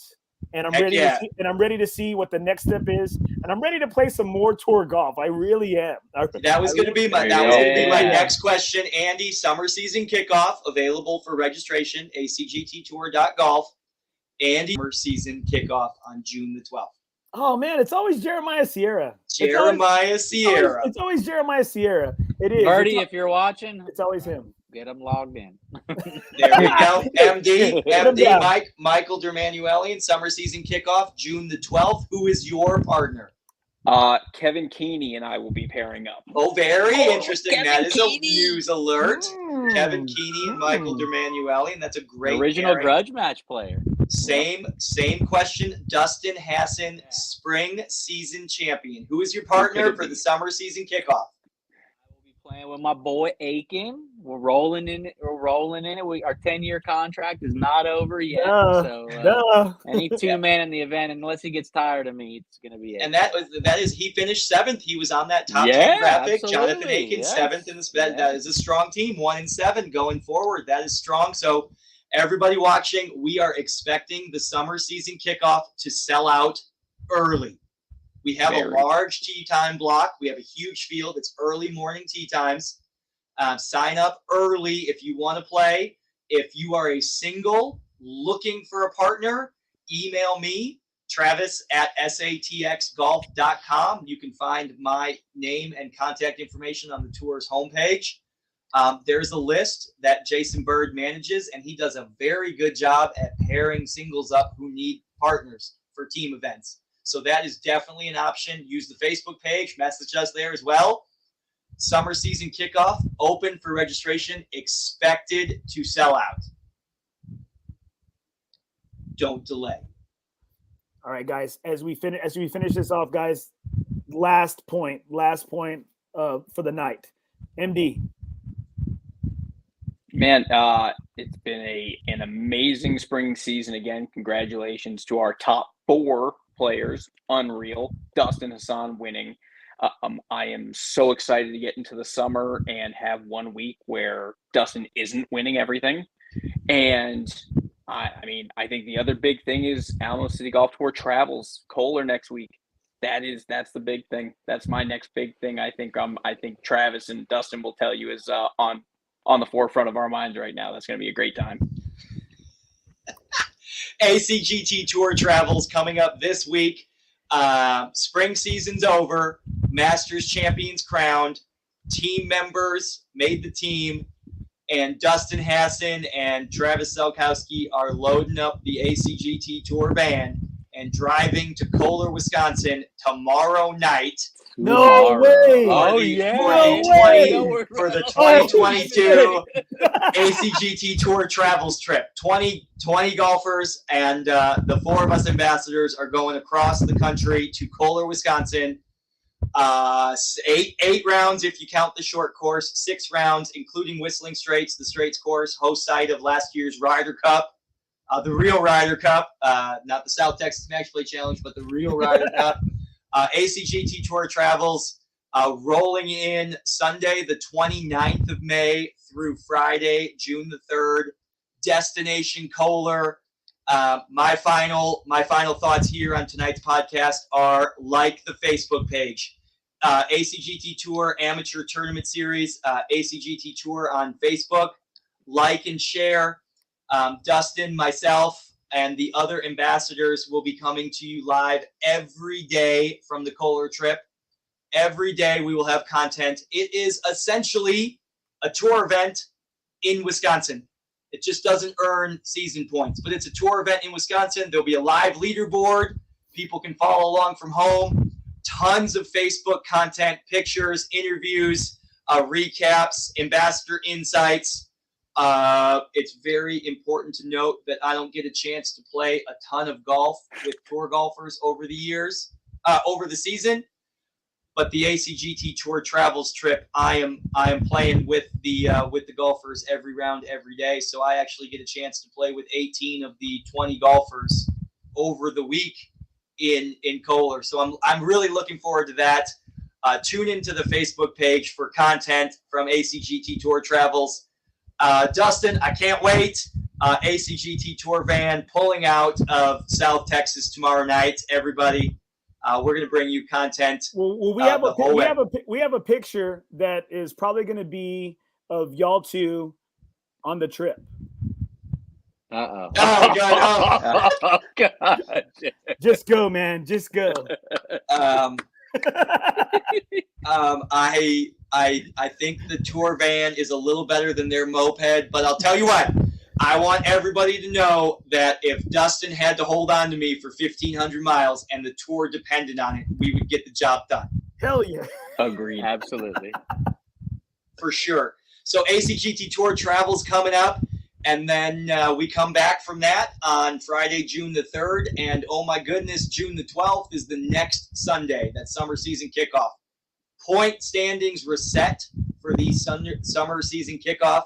So, everybody's back to an even playing field. 0 points to start that event. Zero across the board. And to march towards 3 more team members, maybe 4. Who knows now? Who knows? One time in 10 years. So it's happened. Wow, it's so cool. A big shout out to Will Griffin and Mark Kacheski for winning the Masters. You guys look great in the jackets. Thank you so much and congratulations. A big shout out to Dustin Hassan, Willie Nichols, Sean Vidal, and Scotty Williams. Scott Williams, we'll see you this Sunday in Wisconsin. I'm looking forward to it. MD, I will see you this weekend in Wisconsin. Dustin Hassan, your final thoughts. Just, great spring season, Travis. A sellout season.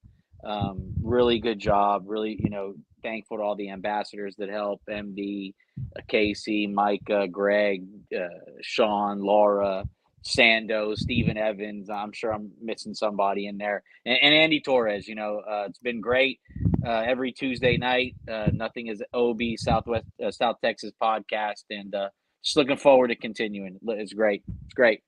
Everybody, Points reset. Every putt, every point matters. Every point matters, and everybody starts at the same playing field, 0 points. That's a big shout out. Polar, let's do it. A big shout out to NothingisOB South Texas podcast and Andy Torres, his show on Thursday nights. You can always find a link on the tour Facebook page to get you to Andy's Thursday night show. Andy, what you got coming up? Well, I'm going to have one of the representatives from my new sponsor, Blackbird Golf Company, and DeMonte and Thor. They started a awesome golf company apparel here in San Antonio, and they're all about inclusion, and they have a great scholarship program where they help out 1 or 2 golfers, and I'm going to have their 2021 recipient on the show. I'm hoping it's my daughter's award ceremony, so I'm hoping to get a pre-recorded episode on, but really one of the things, just as we finish off, I did not say it earlier. Will brought it up. I really wanted to dedicate this show, and it being our last show to close out the spring session, was to those students and the teacher that lost their life in Uvalde, horrific event. And I really wanted to dedicate this show. And I didn't get to say that at the beginning, but you know what? This was an awesome show, and I've had them on my heart and minds as a teacher, as a father, and I agree. I agree 100%. And I mean, we're in South Texas. I'm in a rural community, and I have a 10-year-old daughter in elementary school. It's the last week of school, and we're going to keep Kaylin home from school the next couple of days. And it really hits home. And a shout out to all the teachers who go to school weekend or day in and day out and educate our kids. And something stupid and crazy like that happens, and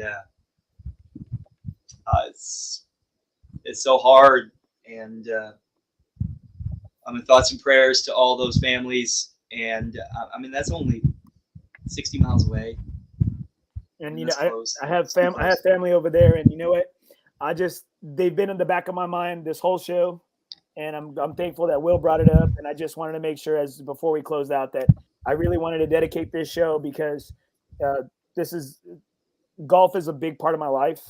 And I wanted to thank you, Travis. Thank you, DH. Thank you, MD, for allowing me to be a part of it. And hey, man, you know, I just hugged my daughters, hugged my girls a little bit tighter today. Love on them a little bit more, and just thankful for what we have. I couldn't have said it better, buddy. Absolutely. Thoughts and prayers for everybody who's going through the worst possible scenario that you can imagine. Thank you, guys. This is awesome.